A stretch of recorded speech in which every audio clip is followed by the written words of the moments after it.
I'm not dipping them. And what are you dipping? I'll stay clear of that. Little people. I dip little people into my Dipping coffee. your ass in a pot bath just to test the water. Dude, you ever?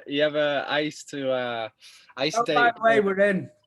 We're in. We're good. Okay, I used to date a girl who used to episode.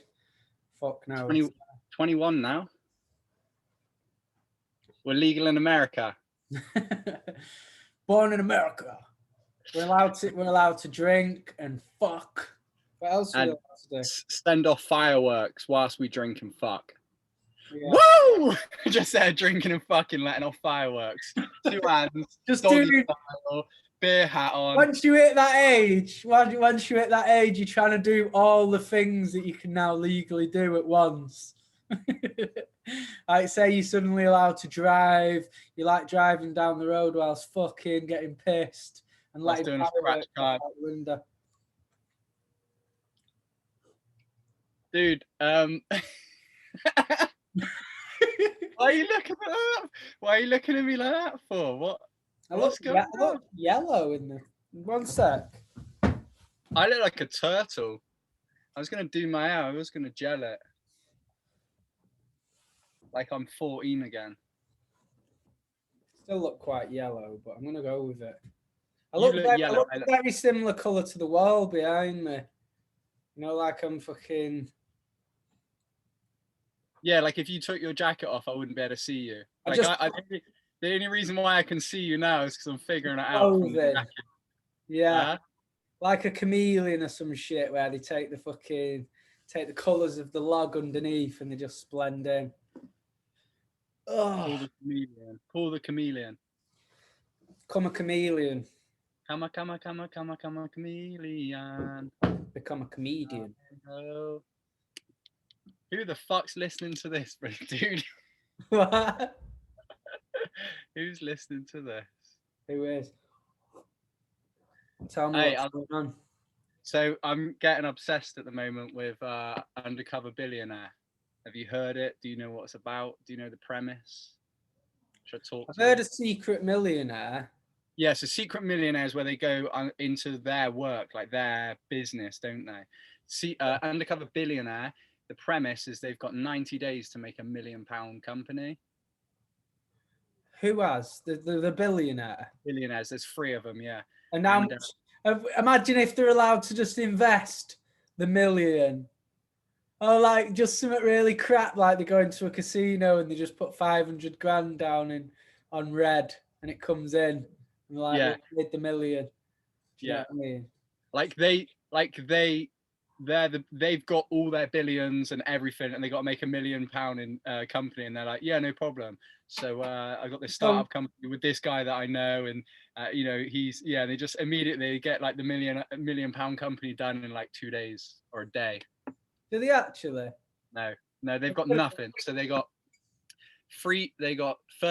90 days with $100 and the reason, dude, I'm so impressed with their ability just to like create shit and get opportunities and just get so much shit for free. They just seem to find the right people, and they're like one of the dudes, Grant Cardone, who I like his book, The 10X Rule. Like, have I told you about it? No. So the 10X Rule, mate, is the idea of, in order to make it as a millionaire, or his whole like philosophy on life is you should work 10 times harder than everyone else, and you should put out your effort, your energy should be 10 times more than everybody else. And he thinks, like, even from a spiritual perspective, he's like, you know, you're on this earth as like a spirit embodying like a human, blah, blah, blah, whatever. And he's like, you know, you owe it to be at your potential. So that's 10x in everything, 10x in like your family, seeing them, 10x in your food, what you eat, 10x in training, 10x in everything you 10x you. So if you've got a goal, say you want to make £1 million, or say you want to make £1 million, you 10x it, so you're trying to make 10 million. And he even said to the people as well, when he got asked to do it, he said, I'll make you a deal, I'll make 10 million in the 90 days, and if I don't, then I'll give £1 million away. Like, and so you have your throat, dude. Every few seconds. unique New York. You're like 10x in your throat hums, aren't you? Like fucking. Just want to. If you want to clear your throat a little bit, I'm going to do that times 10, and I'm just going to have a really clear throat for the rest of the podcast. And if I don't manage this clear throat, then I'll give a throat away to someone else. That really makes no sense. Yeah, I'll give. All right. So I didn't know where to go with that. I didn't know whether to, because I was like, do I just improv on that and just go down? I'll improv after I've said the point. So it was like, you 10x your goal. If you want to make £1 million, you want to make £10 million. You 10x your thinking. So that's 10x in your thinking. Then you 10 times the action that you think it's going to take. You do 10 times the amount, and then the time that you think it's going to take, you then 10 times that as well. Because like us as humans like to say, oh, in a year's time I'll have this done, or I don't know, 90 days I'll have £1 million company. And yeah, dude, I just love the way they just kind of like, they're like, they'll have $100, they won't spend anything. They're like, right now I've got somewhere to sleep, I've got my food's done, and I'm not paying a penny. I've just got to do this for them, and I've got to clean this for them, and just their ability to like do it is real. It's real cool to watch. I'm really excited about it. I like it. Yeah, I don't really watch other people, me, and I do like the sound of that. But what my theory is on people that make money, it has to be important to you for one. Like you have to want it enough, but then you have to have a certain level of intelligence. Like it doesn't matter. You can put all the drive in the world into a stupid person, and they're probably very unlikely that they're gonna create £1 million company. It doesn't matter if they 10x it, 15x it, if they just don't possess them certain attributes, or if they don't, because they can still be clueless. Do you know what I mean? They can have a lot of drive or a lot of determination to do something, but still think, right, well, where do we actually start? Do you know what I mean? I think a lot of it's down to, I think some people can start a business off and they catch a few lucky breaks where they land a nice contract that really comes at the right time. And do you know, if you had two very similar people doing a similar company, one might do significantly better than the other, but that's not then to say, well, he worked harder, or sometimes he might have just been in the right place, met the right person. Do you know what I mean? Yeah, luck has a lot to do with it, doesn't it? Yeah, I think everyone gets lucky at some point. So I think it's recognizing when an opportunity that could potentially be lucky for you arises, and I think it's going for it, me. I think you've got to be willing to fuck off everything you're doing. Like you could be in a stable job, you could have a house that you've got a mortgage in, and like you could sell this house, but you're actually going to lose money, and you fit all these things stop you and hold you back. You think, oh well, I can't get my money back for this. I think you got to be willing to be pretty brutal and just throw everything away and start again. Do you know what I mean? Like you got to be prepared to throw whatever you have at things. Like I think that people quite easily talk the way out of things in their own head, don't they? They look for reasons why they need to be careful, or I think I could invest this money, but what if I lose it? I've worked hard for that money. There's a certain level of gamble involved and risk, and Calculated. yeah. So I think what you're saying is pretty bang on with the like working hard, and that's a massive aspect of it, but it's not the only aspect. I think. Do you know what I think is a big part of being successful? Networking, having friends. No, is being good in the area you choose to pursue. So I don't know. There's certain like, say for example, I wanted to become a professional basketball player. If the likelihood of it is me being really good at it is unlikely. I'm pretty small, got a lot of like got a little short, stumpy frame. Do you know what I mean? Like for me, that The wouldn't white be. pot belly. Yeah, that wouldn't be an intelligent pursuit for me. So, yeah, I think a lot of it's that. I think some people will go through the life and they'll be unsuccessful, but it's because they've got a skill or they have something to offer and they never pursue it, they never use it, they never act on it. So I think a lot of people turn out to be quite ashamed for them, you know, when they're getting later on in life, and there's like a certain dream they might have always wanted to do. You know, if you think like, oh, there was once a time several years ago, I was really thinking about doing this, and just at the last minute, I thought, oh no, I'm not going to do it because it could have failed. And then them years have passed, and you can sometimes think, well, where would I be now if I'd have done that? It's quite an interesting thought to see how things would have been different. So yeah, I think that guy sounds like he's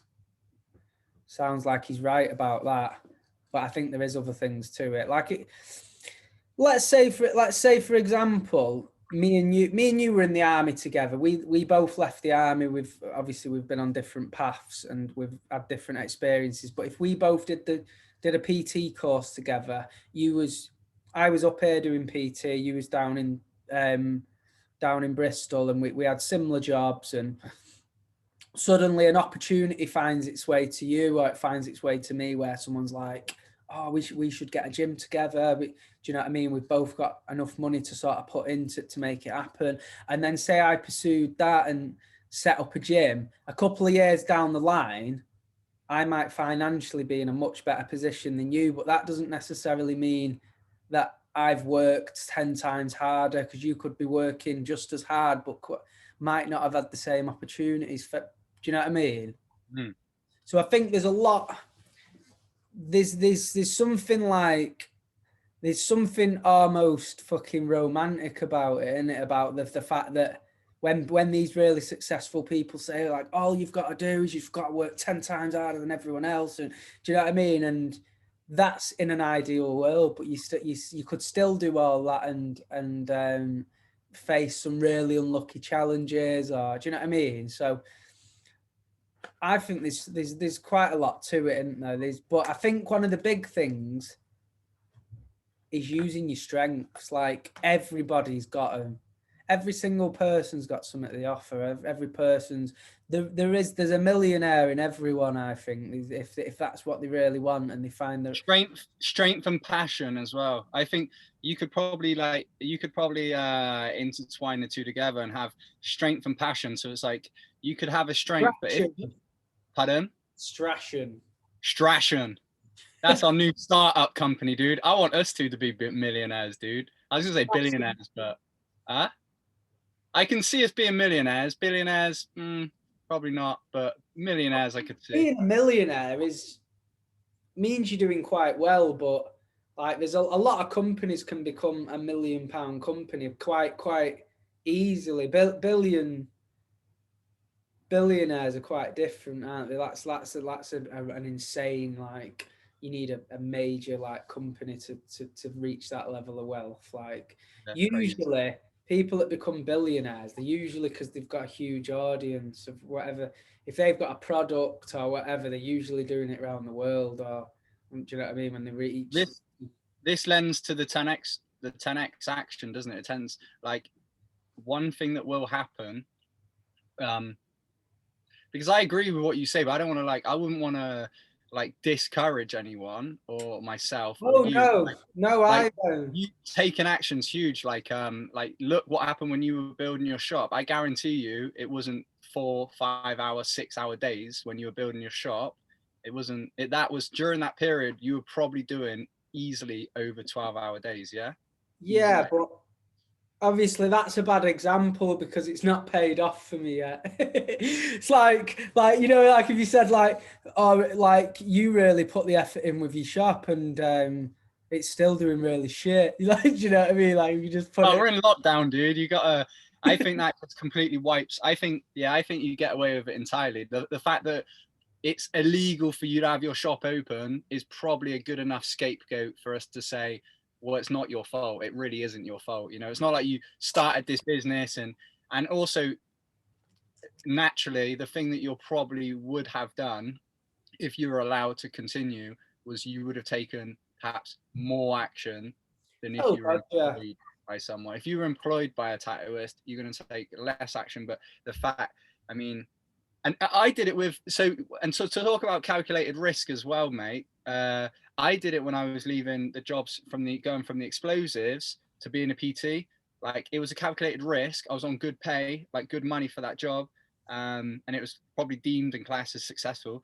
But I knew in my heart, I was like, if I do this, I kind of, it was a risk, but it was a calculated one, because I knew what I was going to do. I thought, like, I know when I become when I go into the gym, I know that it's about exposure and it's about value. And I'll tell you the point actually where I had the light bulb moment was, I was in the gym. When I first started, I would read. So I'd have my book and I'd read at the entrance. So and they'd have a buzzer, and when people would buzz to come in, because the gym was new and opening, I would go and I would show them around. I'd ask them questions. I'd read How to Win Friends and Influence People. So I'd ask them questions about their business or what they enjoy, and then get them booked in for a consultation. Or if perhaps they're struggling, if I ask them about their training, if I know that, if I see like, oh, they talk about maybe they've got this hip problem, I say, what could be this? And then you get them like interested.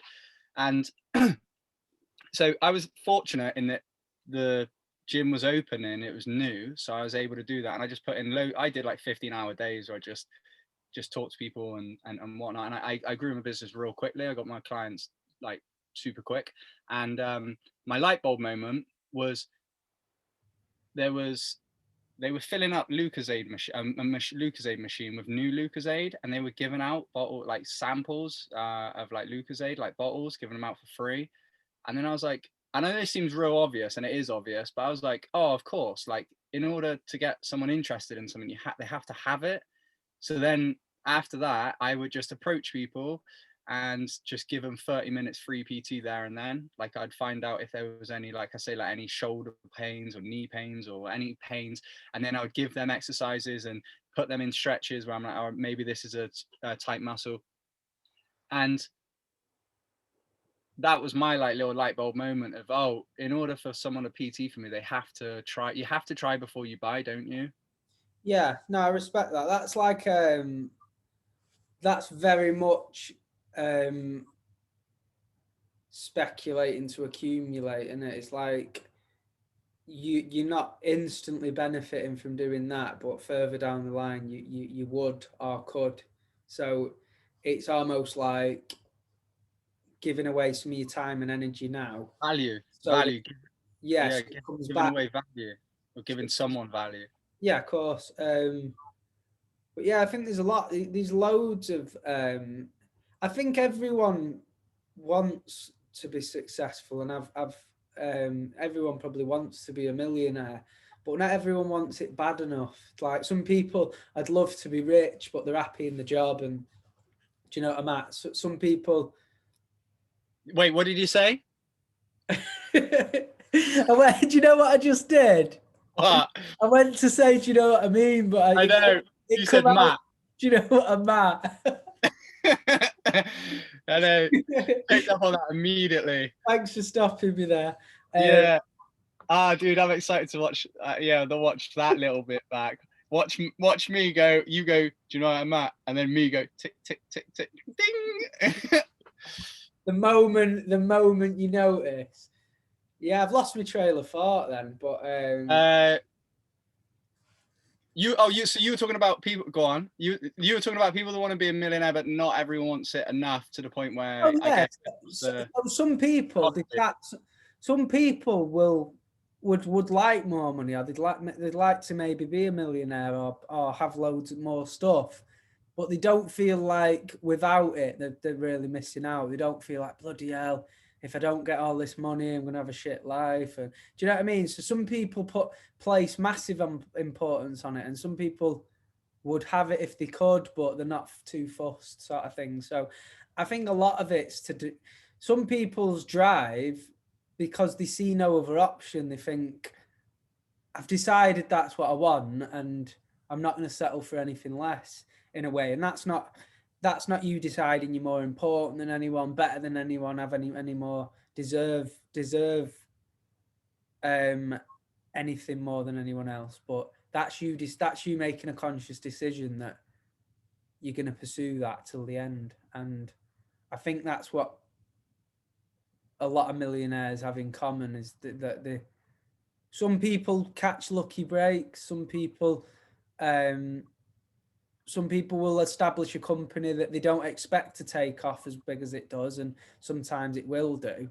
But some people have that in them right from the start, where they say, "Well, I will get that no matter what." It's a similar on a more primitive level. It's like me deciding I want a bench press 200 kilos, and I can't do it now. I can only do half that. But if I put my life into doing that and say, no matter what, there's nothing else matters, I will get that 200 kilo deadlift or 200 kilo bench press. If I place all the importance on that is my end. That to me is as important as breathing, sort of thing. Like I will do that, then I'm sure it could be achieved. You know what I mean? I'm quite small, but imagine if I fucking absolutely like fuck trained and just. Of course. If it was your single-minded purposeness, wasn't it? And like if it's like that burning desire, I think what a lot of people, what I see, what I see and what I read about in books is a lot of the time they talk about a burning desire, or the adding value. People want to, a lot of times, if they, and I notice it with PT, is like, if I go into my day wanting to add value to other people, I will get more clients and more, I'll do better, I'll do more success, I'll be more successful if I think about how can I add more value to this person's life. Like if I have that as my mantra. Dude, out of interest, what's your 1 rep max bench press? I hope mine's more than yours, and if it isn't, then I'm probably gonna At the moment.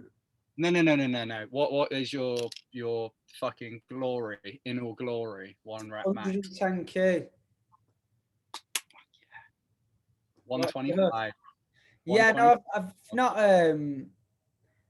There was a point where I was getting 100 kilos for like 8 reps, but I could only get 1 rep on 110, which was quite like, do you know what I mean? My deadlift's the same. What's that?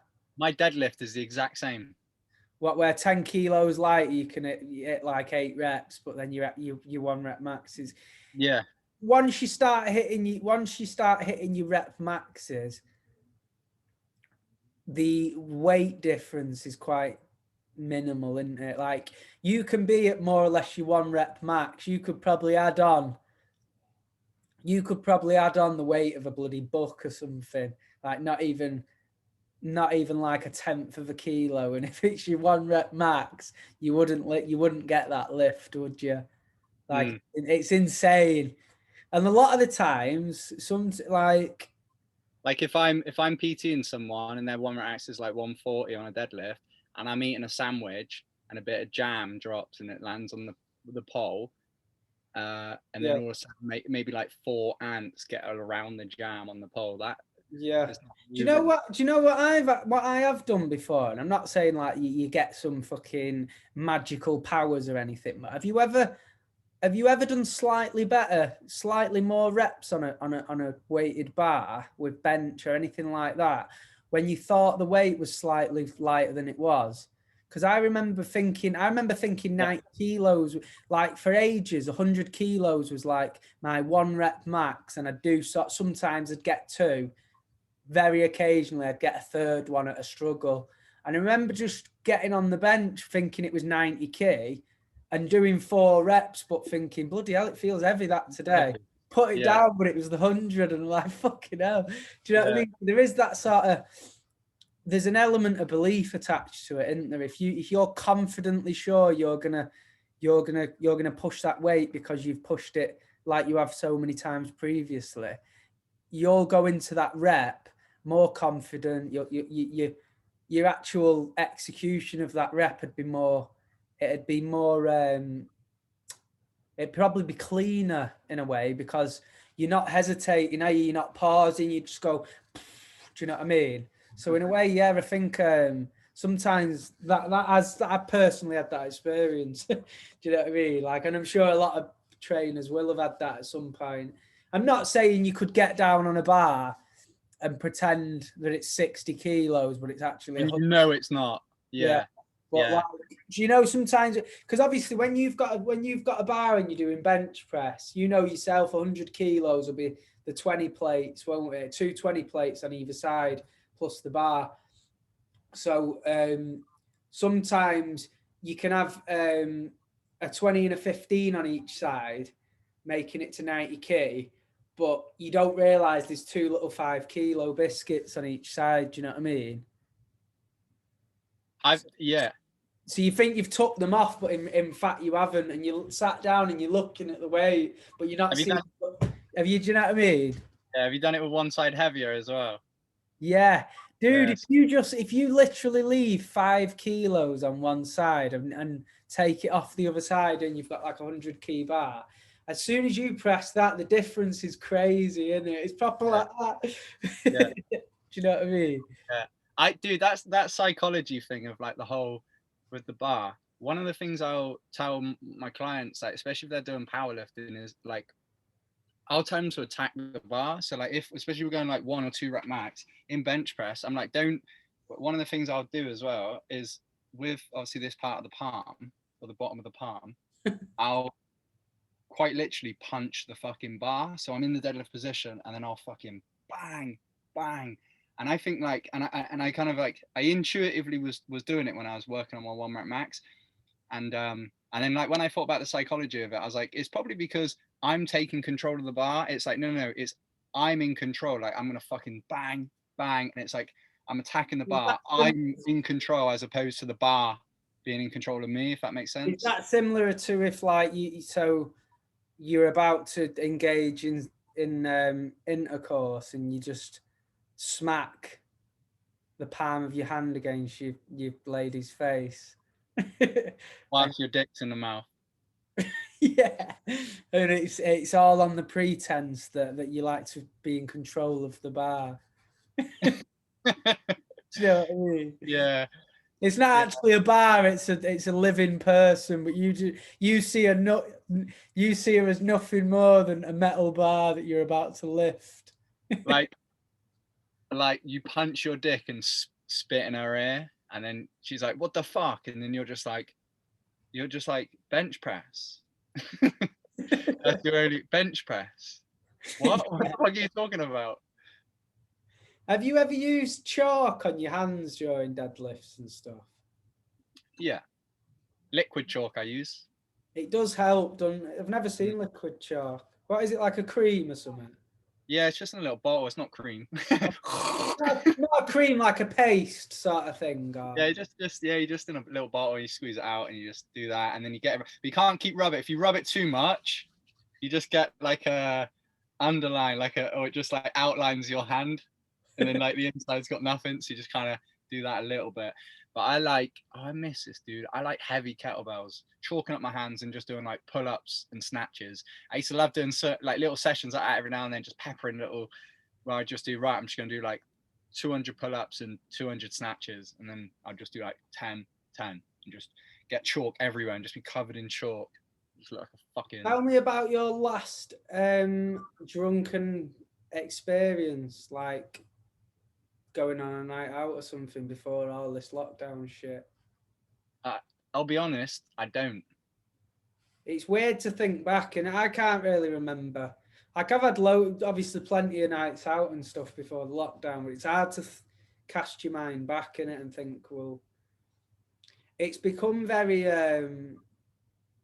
it's almost a bit weird, isn't it? When when you're watching like a film or something and they're just in pubs and stuff dead normally, or queuing up for a nightclub, and you just think, bloody hell, it's been ages, hasn't it, since that was like normal. Because even during last year, like throughout the year when we was having like different times of, like where they'd relax the restrictions for a bit, it was still never the same, was it? Do you know what I mean?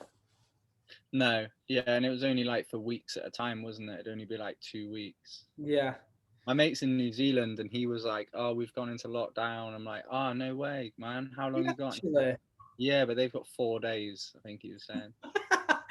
Well, we've gone into lockdown, and you're like, well, why? What is it? Is it months? No, they've just shut the pub for half an hour while they go on the lunch.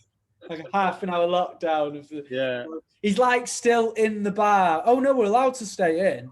He's like, what? You've got no, we're allowed to stay in. We're just not allowed to get served for an hour.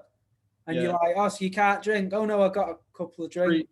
Pre-ordered some. Yeah, no, I've got some, so it doesn't actually affect me at all. And every 10 minutes they walk around with complimentary snacks on the house. Yeah. Because of the convenience of the hour. Like you're not allowed to buy no drinks, but there's still plenty of shot girls walking around for that 1 hour.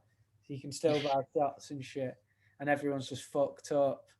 Saying it's mad this lockdown, isn't it? It's like literally in the half an hour that they fully live in the lockdown, like bloody hell. Remember when we could go to the bar and fucking, and then it's like the lockdown's over and it's just back. You just ring the bell. And it's been 32 minutes. There was a slight delay, so they had to wait an extra 2 minutes, and there was just a major like controversy and loads of people kicking off. They had to escort someone out because he had his, like he felt like he had an infringement on his freedom. What do you mean I can't get served again back at the 30-minute mark? Do you know what I mean? That was funny. Do you know there's news reporters in there and stuff. There's cameras and that. So this morning, I've obviously you know this. I've ordered a body warmer. Because you thought you're in year 8. Yeah, I've ordered a Gilet and it's coming from Italy from a company over there, and it's coming to the country and I'm tracking it with a UPS fucking tracking number, and it just says in transit, and obviously it's like it's well over a week ago, so it's at least like 4 or 5 days late now. And me and you were saying this morning, wasn't it? Like it's an expensive body warmer, and imagine if because you were saying, weren't you, if it's that expensive, they should fucking hand deliver it to your house. And we were saying, imagine if they turned up and they're actually just wearing it. And they're like saying, oh, I've only been wearing it for half hour, but it's just like loads of evidence they've been wearing it for a while. Like bits of wrappers, popcorn, a ticket to a water world or something like that. Like there's a picture in the thing of the guy and he's with Shamu, like the big whale, and he's like a picture of him, and you're like pulling that out, and he's like, oh, can I grab that? Or like fucking you take the body warmer off him, and then you're about to close the door, and he goes, oh no, wait, and he reaches into the pocket and just pulls out a used condom. I better get rid of that for you. And you're just like, what the fuck? I was just like, or you open up the jacket and there's just a load of watches, and he's like started a business. He's got his own like watch business, his own company. Like those people wandering around selling DVDs back in the day. I remember them, in the pub. Do you know what? That's a mad fucking like thought now, isn't it? We go on Netflix now, but it was once a stage where you'd physically go and buy a DVD or go and rent one from Blockbusters and take it home and then load it up. Do you know what I mean? It's just mad. It's mad. Yeah, and it could be shit. Well, yeah. So it's like, I don't know, you drive somewhere 20 minutes, walk around for a while, grab it. Reading the back of the DVD case. Oh, this one sounds good. Reading the little spoiler on the back. It's like you like reading the back and it says, Liam Neeson takes charge in this kick-ass action thriller, and then it's just you take it back and he's just this guy stuck on a plane for the whole film, and you're like, fuck this. I wonder if that is audible. Audible. Did you try them? Audible, yeah.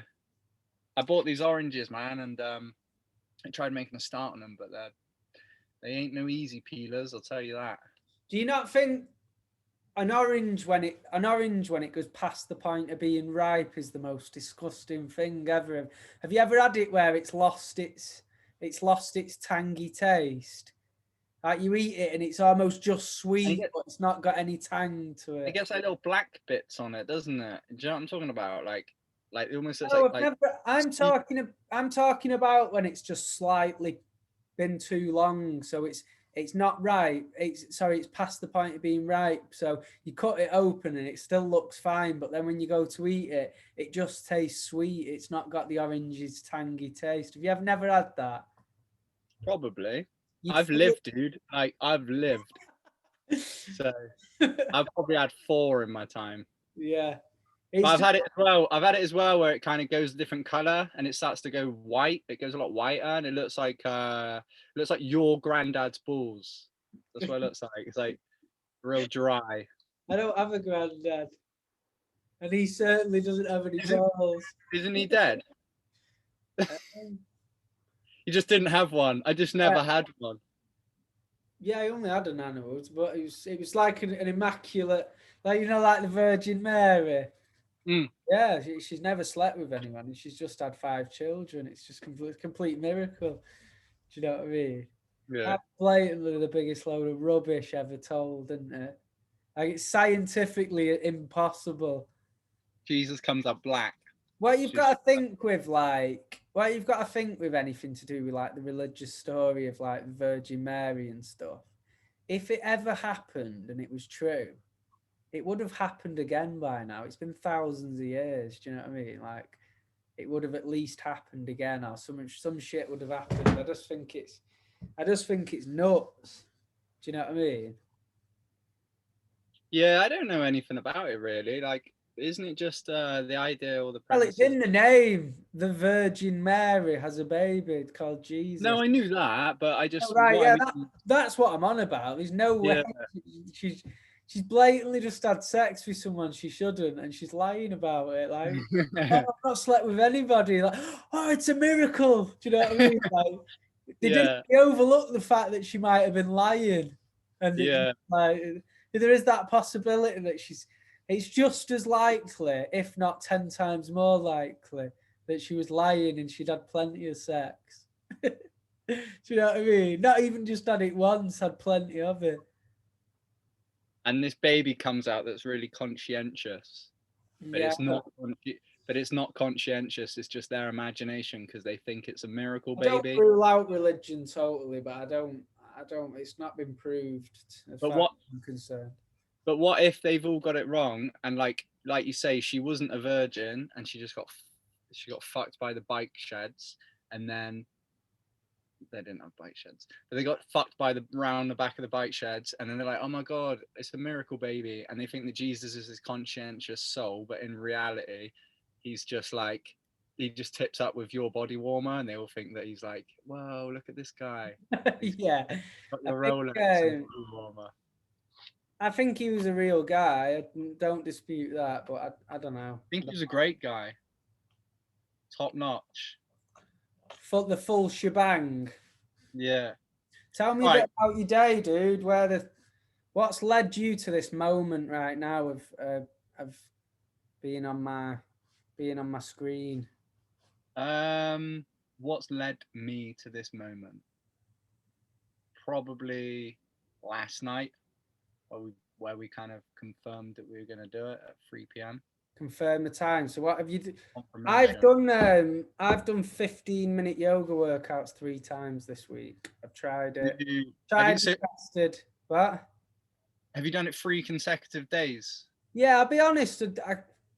I think it is very good, and I'm going to keep going with it. But I think it's like when you start anything off at first, it's sometimes a bit boring, or do you know what I mean? And until you start reaping the benefits, until you see that like, oh, I can actually feel better from this. But straight away you do feel a bit looser and stuff. But it's not an overnight success, is it? It's something that you need to stick with for a while. Here's something I want you to remember, okay? Go on. So every pose that you go in has a name, and what will happen is at some point a pose will just click with you. You would have spent enough time in that position that it will just click, and you'll just feel your body, and you'll know that you're in that position, and magic happens. And I want you to remember when it happens. I want you to remember that I said it, and and also pay attention to what feels good, because there'll be a certain position that you get into, and I just find that cool as well, that you'll go into different positions, and like I have at my clients, where all my clients have I like go plenty of positions that feel good. and there'll be everybody has like a different one as well, so it's kind of cool that everybody's like favorite is always different, and I'm intrigued to hear. You look like a downwards doggy type of motherfucker to me. Nah, dude, I'll tell you mine. Tree pose, that's my favorite. You don't know it yet. Do you know it? Is it where you stood up with one leg in the air and like? Not in the air, but you pull your foot. So let's say my right foot will go into my left quadricep, or to the side of the quadricep. Why is it like that? I don't know. Have you dived into what you like about it? I think. No. But I like tree pose, and my second favorite is, I've only got two favorites: tree pose and wild thing. Wild thing. So you sent me that video, didn't you, saying you try this one, it's me, and I loaded it up on the telly, and I was gonna do it, and 30 seconds into it or something, you like lean over doing your breathing or something, and as you lean over, a little cat just runs from behind you, and it just made me laugh, and I thought I can't take it seriously, so I went off it and went back to that Adriana or whatever she's called. Yeah, I believe her name is Montacle. But thanks for supporting me though, bro. I appreciate that. Yeah, you've got. Thanks for support, asshole. You might have got. I think a classed as a view anyway. So nice, sweet. You can just pay me for that on Tuesday. So transfer me some money. reap that benefit. How much did you sell the watch for, dude? Okay, yeah, all right. So, so Paul bought a watch. To any listeners out there, Paul bought a watch for 10 grand. No, I didn't. A Rolex. Yes, you did. I didn't buy it for 10 grand. No. Now, recently, this new watch that you've bought. Oh no, I've not bought that. That's the one I'm going to get. I bought. Okay. Okay. Oh, yeah. Don't no. You don't have to tell me about the other one though, because I got a guess. Go on then. Right. So I'm just giving the backstory. Way lower than 10,000 anyway. Way lower. Yeah. So Paul's buying a watch for 10 grand, and you had you just sold your old Rolex, and I said that I want to guess how much for. So this probably ain't going to be that fun actually. 1,720. Why would it ever be? Why would it ever be in the tens like that? Or 20? You would never add 20 quid onto selling some. No, I got 3 grand for it, but Paddy was giving me shit on the thingy because he was saying it was a waste of money. But I said I paid more than I got for it, but I got most of my money back, and I've wore it for 2 years. So that in the time of wearing it that amount of time, because he's basically saying I don't agree with it, it's a waste of money, but I've wore that for 2 years and I've only lost like 600 quid on it. So if you work that out, it'd be literally be like a penny a day or something, £1 a day or something. It'd work out to. So it's cost me £1 a day to wear that, which is next to nothing, isn't it? When you look at it like that, it's next to nothing with 100% inflation, because it's if you were to go off nothing, it's 100 pennies more, so it's a £1 more, so it's 100%. No, I don't know if that's right. You don't know what you're on about, do you? Yes, I fucking do. It's fucking. You're like, oh, it's next to nothing, but it's not next to nothing. It's £1. Basically, this conversation will sound completely random to anyone else, but this was my argument with if you've got some savings and you buy a nice watch that holds its value, then you can wear that watch, and as long as you look after it, you can get your money back from it a year or so down the line. So you've effectively wore it for free. So my argument is it's not a waste of money. It just sounds like it is. If something costs a couple of £1,000, you don't pay that money and that's the money gone forever. You pay that money, and then when you come to get your money back for it, you just sell it on. So yeah, I agree. I told you that I did the same with cars. Every car I've had, yeah, it's a similar I've thing. lived in it for a year or so, and then I've got rid of it, and I've got the same money back, if not more. That's really good, to be fair, with cars. But yeah, basically that was my argument, and I think it's a valid point, because that's basically saying that it's affordable to anyone who wants it, on the basis that if you have some savings and you did want one, then it's another form of investing, isn't it? Because your money's not gone. As long as you don't lose the watch or something. But what happened then? What? What happened then? You yawned. Yeah, after that or during, something fell over. Nothing happened on my end. It must have been a glitch. Dude, my core strength though from this yoga, my core strength's out of this fucking world. Out of this world, man. What's so what's your vision with this yoga? Are you gonna just keep? Because is there a limit with it, or can it get harder and harder forever? Like, does that make sense? Will you always find it hard, or will you at a point where it's too easy for you? Do you know what I mean? It will keep getting harder. Today I was looking at different poses that you can do. There's one called scorpion pose, where you're on both. I can do it actually. I can fight. This is the thing, dude. Not to sound like a show off, but I can do it all. Like, you know, like the go into a handstand real slow, then come back down slow. I can do it all. And there's one where it's like scorpion, where you're like this, where you're on your arms like this, and then you curl then your back comes up, but you're just using the strength in here, and then the core strength. And I come up and then over, my legs go over. And it was like 5 of the hardest yoga poses, and it's some kind of like biggish bodybuilder dude doing it. And yeah, I could do all 5 of them.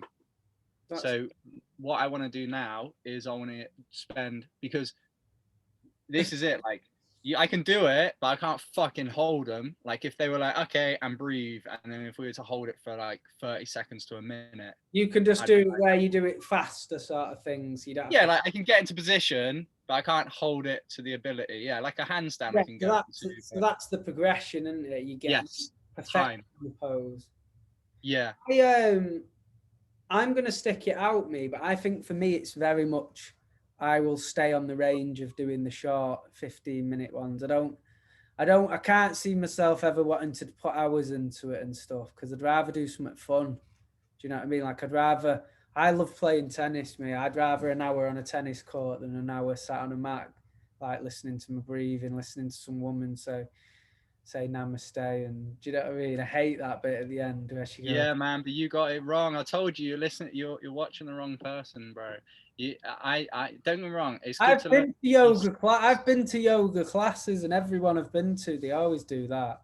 It's like a weird. Yeah, but if you do so the guy that I sent you, if you do that, he will do the whole, like at the end, you might kind of just sit and meditate for a couple of minutes at the end or what have you, of course. But I like the ones he does because they're fucking hard, dude. They're challenging, and you're breathing, you're sweating, and the whole time you're like, my mind wants to give up, and you're like, you got to keep fighting it and not giving up, and you want to give up because you're holding the position. It's fucking hard.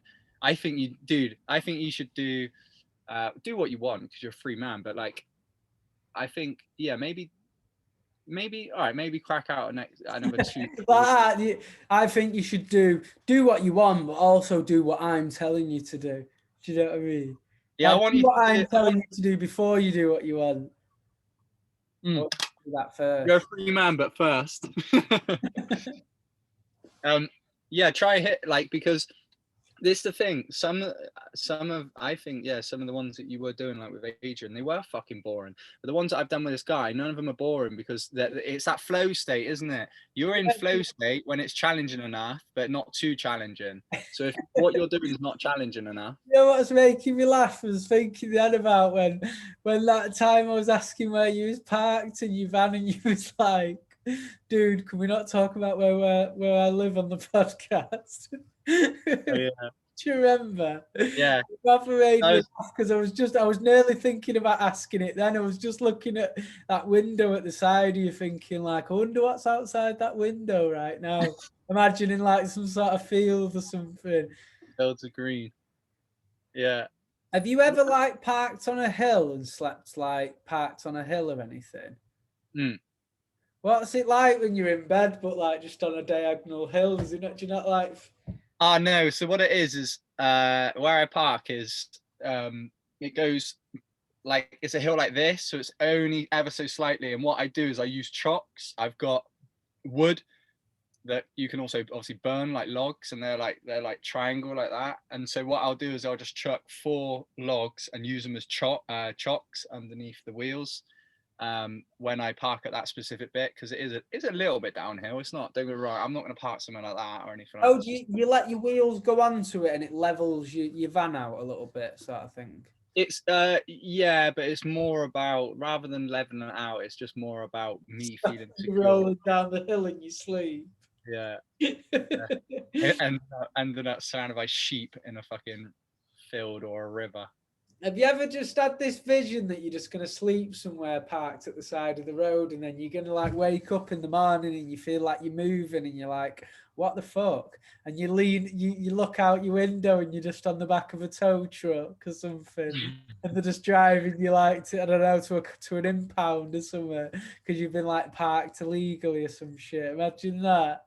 Yeah, You that'd didn't be good. you didn't even know anyone was in the van, and you was like, you'd been on space cakes or something, and you just fucking, you didn't wake up because you're sleeping heavy, and you're just being towed onto a tow truck, and you wake up, but they're driving, and you're trying to like shout them out the window, help! Do you know what I mean? Imagine. Yeah, whilst also trying to stop like pots and pans, like the night before I've not cleaned up, so it's just everything everywhere, and I'm trying to like clean up as well whilst they're driving. I'm trying to do the washing up. How's this thought never come into your head? No, I thought about it. I Have you thought ever about it. thought about stuff like that? I've said this to you before, haven't I? Like one major thing for me about like the thought of living in a van or living in even, do you know, even if you go to like a campsite, or do you know what I mean? Like if you go and stay in a caravan somewhere in Wales or something like that, you still have that mad feeling of just like you're not in a very secure thing, are you? Just like anyone could come and get in in the middle of the night. Do you know what I mean? Yeah, yeah. It's weird. It's weird, isn't it? But the thing is, I think it's like how come you don't have it when you're in a house? When you're in a house, anyone could break into your house as well. But like it's not as scurry. I don't know, because like when you're in a house, it's a more secured building, isn't it? And in a van or something, it's like it depends where you parked. If you parked in the middle of nowhere or something, like what would you actually do in the middle of the night if there was just a knock on your window and you knew you was parked like in the middle of nowhere and you just thought it's like 3 a.m. and there's just someone knocking on your window? What would you do? Because it's very easy to say, oh well, I just open the blind. No. I was just say, first of all, I'd shit my pants if I'm in the middle of nowhere and there's a knock. Yeah, it is. Some people have cameras on the outside, and I thought about putting lights on the outside so you can. So if there was a knock, I could turn the light on, keep the lights off in here, open the curtain, see what's going on. Oh, why don't you attach like a little round roof to your ceiling, and like on a tank, and you can just open the hatch and lean out, and you've just got like a fucking shotgun or something. That's not a bad shout, yeah. But instead of a shotgun, it's actually just a super soaker. Do you know what I mean? And you just Yeah. pumping it up dead fast because you were thinking, shit, there's someone outside my van. Or a super soaker with, or like just really shit weapons. So you have like some sort of like they knock on the door and then I press a load of buttons and then it's like they get like squirted with water and then they get like feathers and flour. And you've just got like a plastic sword and shield that you used to use as a kid. You've Yeah. never threw it away and you just happen to have it in your van and you just start swinging that at him through out your hatch. Get away, motherfucker. I've No, got a bow. but I've got a bow seriously, and arrow. seriously, what would you actually do genuinely if someone If knocked? there was a knock, Yeah. someone knocked. Would you reckon you'd just shout, who is it? Yeah, I mean that's probably the most effective thing, isn't it? Who is it? Coming. Or like you just shout, leave me alone. Do you know what I mean? Yeah, just shout, I'm masturbating. Don't come Yeah. in. Oh, you're too scared. You're too scared to actually open the curtain and look. So you feel like you might scare them off if you just get completely naked and just stand so you're higher than the window and open it, but it's just your crotch Just out a the dick. window. Yeah, just a dick poking out. Dude, you said chocolate digestive was your favorite biscuit. What's your second favorite biscuit? I want to know. I never said it was my favorite biscuit. I said it's nice in a brew, nice in a cup of coffee. I don't really eat biscuits very often. I like wafers though, chocolate wafers. Yeah, I remember you eating wafers. I remember you being that a wafer guy, actually. That Yeah, way inclined. wafer dude. Cool. Do you want to end it there? Yeah. Let's do it.